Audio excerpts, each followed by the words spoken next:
Bienvenue à tous sur cette nouvelle vidéo. Aujourd'hui, nous allons plonger au cœur de l'Égypte ancienne, non seulement pour découvrir ses légendes, mais aussi pour comprendre les enseignements profonds que cette civilisation a laissés derrière elle. Alors, si vous êtes curieux d'en apprendre plus sur la symbolique de la momification, les mystères des pyramides et comment ces récits mythiques peuvent nous aider dans notre propre ascension spirituelle, restez bien avec nous.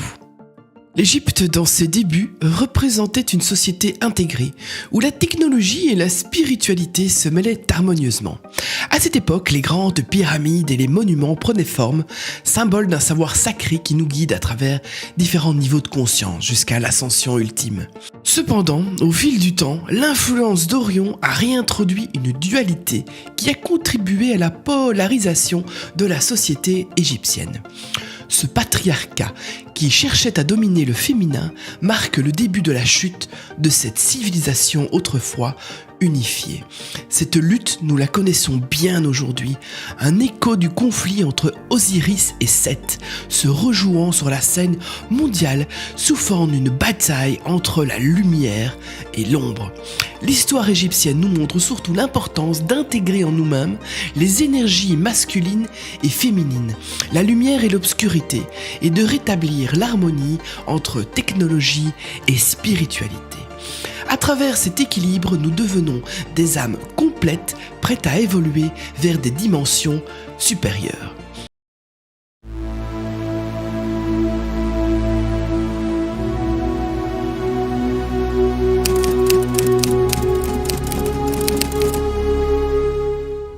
Création de la civilisation égyptienne.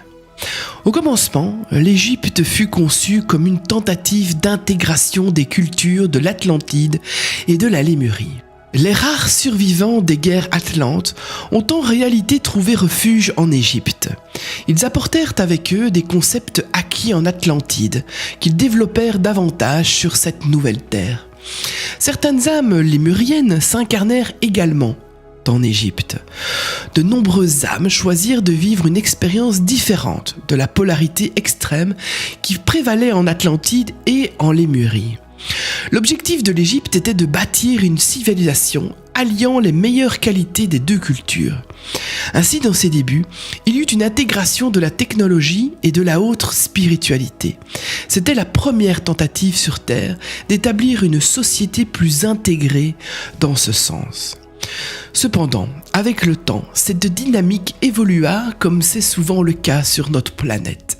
Au fil du développement de l'Égypte, la société devient de plus en plus patriarcale, notamment vers la fin des dynasties égyptiennes. À l'origine, les femmes jouissaient d'un statut élevé, bien que ce ne fût jamais au même niveau que dans d'autres systèmes stellaires comme Sirius ou les Pléiades. Il n'était pas rare de voir des femmes assurer le rôle de pharaon.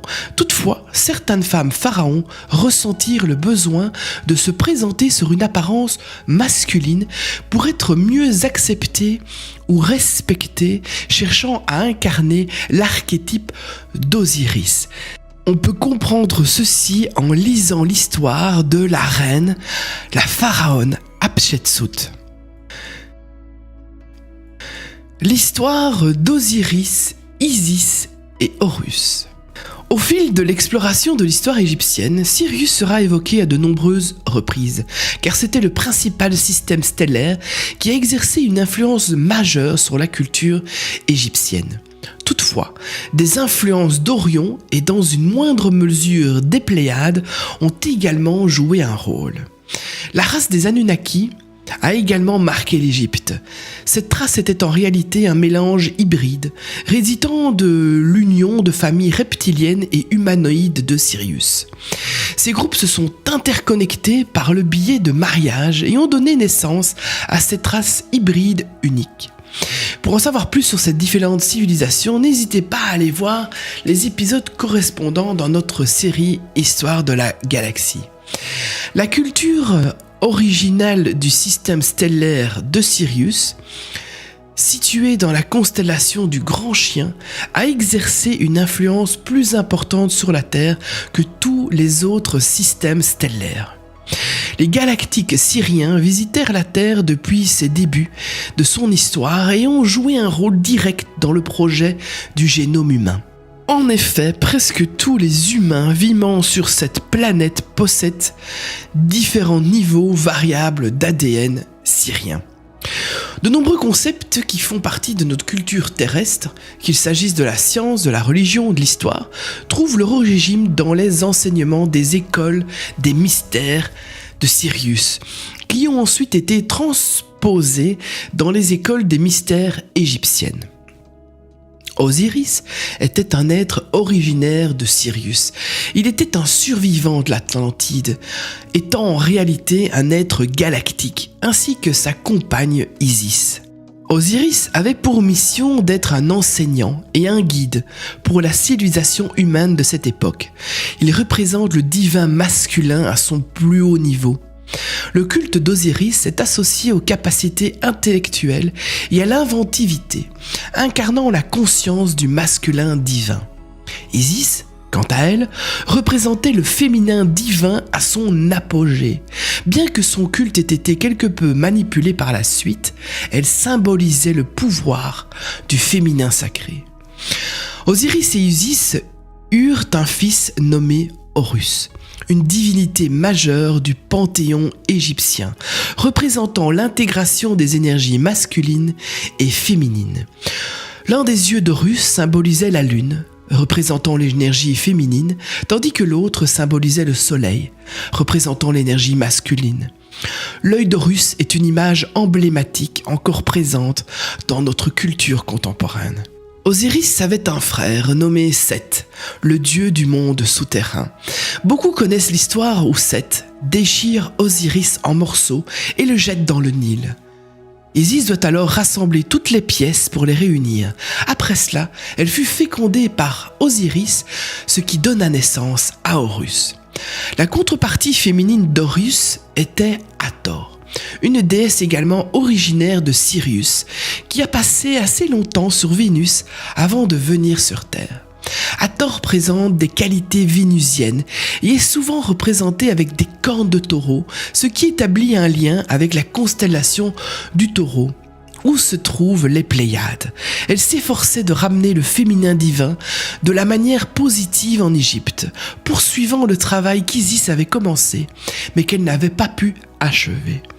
Dans l'histoire d'Osiris, Seth a hérité du royaume supérieur qui correspondait aux zones désertiques de l'Égypte, tandis qu'Horus a accédé aux terres plus fertiles du nord de l'Égypte. Cela a entraîné une séparation entre la haute et la basse Égypte, chacune ayant ses propres systèmes de croyances. Cette histoire comporte de nombreuses couches symboliques, illustrant le voyage dans l'obscurité avant de revenir à la lumière. C'est un archétype représentant le processus d'ascension que beaucoup d'entre nous traversent. Nous faisons face à des périodes sombres, puis nous sortons de l'obscurité pour accéder à la lumière, représentant ainsi l'ascension.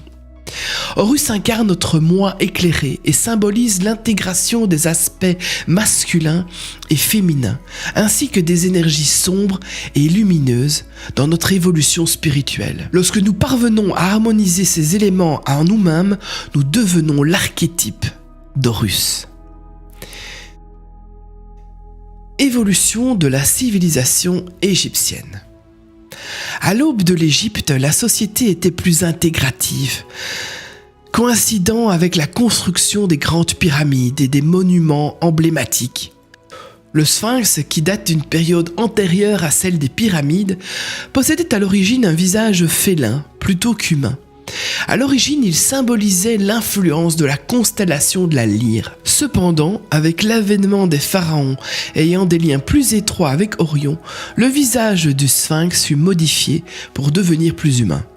Cette transformation visait à supprimer la référence de la Lyre au profit d'une référence plus marquée à Orion. De nombreuses personnes associent les chats à l'Égypte, notamment à travers les déesses Sekhmet, représentée avec une tête de lion, et Bastet, qui est une tête de chat. Cette association témoigne de l'intégration des archétypes de la lyre et des concepts appris de cette constellation. Les cultes de Sekhmet et de Bastet honorent la puissance féminine d'une manière qui pourrait même surpasser celle d'Isis. Dans la culture égyptienne, on trouve une multitude d'images d'animaux, car ces figures représentaient des archétypes animaliers que les Égyptiens cherchaient à intégrer dans leur culture.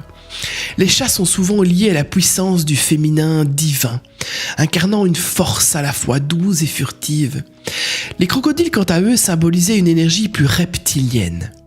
Anubis, le dieu des morts, est fréquemment représenté avec une tête de chacal, ce qui amène des énergies liées à Sirius, connu sous le nom de l'étoile du chien. Il existait également une déesse hippopotame, symbole de fertilité. Les Égyptiens cherchaient à intégrer les qualités admirées chez ces animaux dans leur culture. D'une certaine manière, ils cherchaient à revenir à l'essentiel, dans un sens chamanique et en s'inspirant des éléments naturels présents dans leur environnement. Les pyramides symbolisaient l'incarnation de la connaissance, représentant un parcours à travers différents niveaux jusqu'à atteindre l'ascension ultime, où l'on se connecte à la source. À cette époque, les Égyptiens vénéraient ce processus d'ascension, ce qui explique l'importance accordée à l'au-delà. Pour eux, la mort n'était qu'une transition vers un autre plan. Le concept de la mort est la raison pour laquelle les Égyptiens prenaient tant de soin à momifier les corps et à préserver certains organes, découlait de leur croyance selon laquelle l'âme allait voyager vers d'autres dimensions. Ils pensaient qu'il était nécessaire de conserver certains organes de leur existence précédente pour leur nouvelle vie. Au départ symbolique, cette pratique est devenue une conviction selon laquelle des parties du corps, en particulier le cœur, étaient essentielles.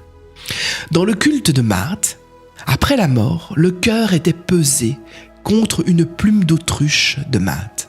D'un côté de la balance se trouvait le cœur, de l'autre la plume. Si le cœur était en équilibre avec la plume, cela signifiait que la personne était vertueuse et pouvait accéder à l'au-delà. Si le cœur était plus lourd que la plume, il était dévoré par une créature redoutable, empêchant ainsi la personne de continuer son voyage dans l'au-delà car elle n'avait pas tiré les leçons de cette vie. Il n'existait pas un seul livre des morts, mais plusieurs, chacun contenant divers sorts destinés à aider l'âme à acquérir les qualités nécessaires pour réussir son voyage de résurrection. C'est donc tout le processus d'ascension que les Égyptiens ont vraiment pris au pied de la lettre, plus que toute autre culture. La chute de l'Égypte a été provoquée par les influences des natifs d'Orion, qui ont réintroduit le concept de dualité dans la culture égyptienne, car cela faisait partie de leur propre système de croyance. Dans cette vision, le patriarcat devait dominer le féminin, ce qui a introduit une polarisation croissante en Égypte. Cela marque le début de l'effondrement de la culture intégrée qui avait été développée à l'origine en Égypte. Ce phénomène ressemble beaucoup à ce que nous observons aujourd'hui, un écho du conflit entre Seth et Osiris qui se répète sur Terre. Cette bataille entre la lumière et l'ombre se manifeste continuellement à une échelle globale. Le spectre politique que nous voyons n'est qu'une manifestation extérieure de la lutte intérieure que chacun de nous traverse. Nous vivons en ce moment cette illusion dans notre réalité. L'histoire de l'Égypte nous enseigne l'importance de devenir des âmes intégrées, capables d'harmoniser la technologie, la spiritualité, le féminin et le masculin, la lumière et l'ombre dans notre propre évolution spirituelle.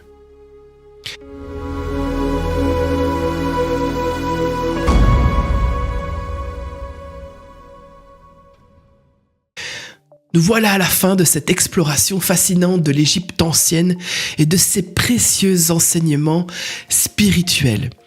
Ce voyage à travers les histoires d'Osiris, d'Isis, d'Horus nous rappelle l'importance d'intégrer en nous la lumière et l'ombre, le masculin et le féminin, et d'évoluer spirituellement.